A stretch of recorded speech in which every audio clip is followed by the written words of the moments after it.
I am called Mother of Unicorns, and I educate and train people in how to navigate online and social media. So I teach business owners how to plan and strategize their social media strategies a lot of the time. So I'm sharing a lot of my journey in tech as well as social media and how that's just kind of exploded in the way that we use it now, and how when Facebook started out and where it is now and how much has changed. And I've also kind of shared a little bit of a personal journey in terms of I was not an A grade student. I was actually a failing student. I failed year 12 twice.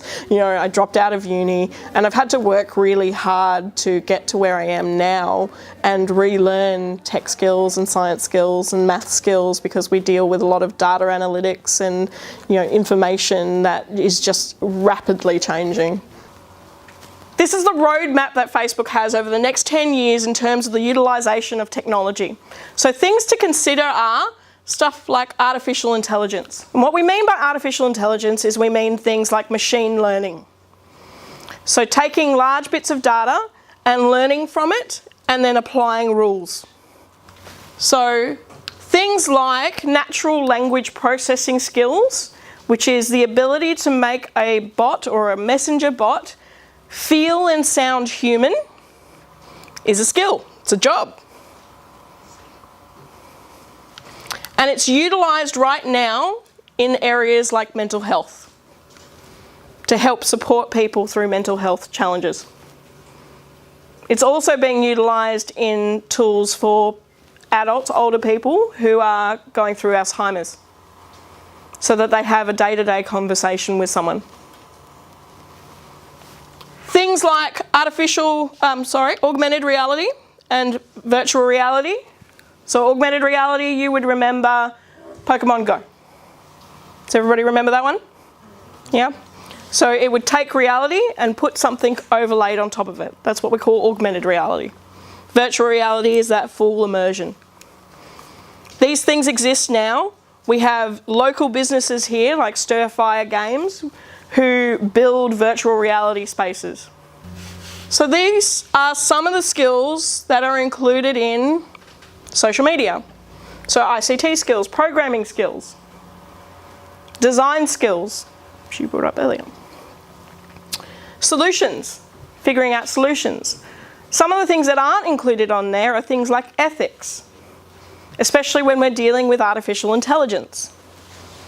There is cases in America where they have utilised artificial intelligence for a segment when it comes to providing jail terms. There is an increasing requirement, especially for people in the social media arena, for us to be socially responsible. Things like US elections are being heavily influenced by social media. So more and more now, even as a user, we have a social responsibility as to what we are contributing to that. This is some information that was pulled from Facebook this morning. So Australian, female, 18 to 25. These are their interests. There's 1.5 million to 2 million users who are currently actively on Facebook within that demographic.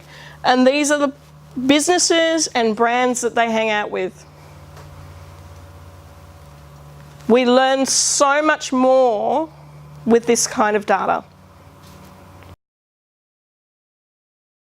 I love interacting with people, hysterically, even though everything about social media, there's a lot of assumption that social media detracts and separates us from human interaction, but I really love human interaction, and I love bringing that back to that social media and that social media messaging and what that actually looks like. STEM is just embedded into literally every part of social media. We have lots of things in terms of the way that we assess data and use data for artificial intelligence. A lot of machine learning is now occurring in marketing tools and social media tools in the analysis of how we look at this massive amounts of data that have been collected over years. Things like technology, well, we use technology every single day. The technology is constantly changing. So where social media was 7 years ago to now is unrecognisable, is completely unrecognisable. So having those adaptive skills with tech has become really important. Engineering is always about infrastructure within those kind of systems and what does that look like. And then mathematics as well is in terms of that data analytics and how do we read that data. I think things like learning how to be really adaptive with tech is important because the landscape of tech's constantly changing. So that's probably my greatest advice I can give anyone really, including students, is to know that whatever the technology is, it will change with certainty. So learning to be uncomfortable and learning to adapt becomes really important.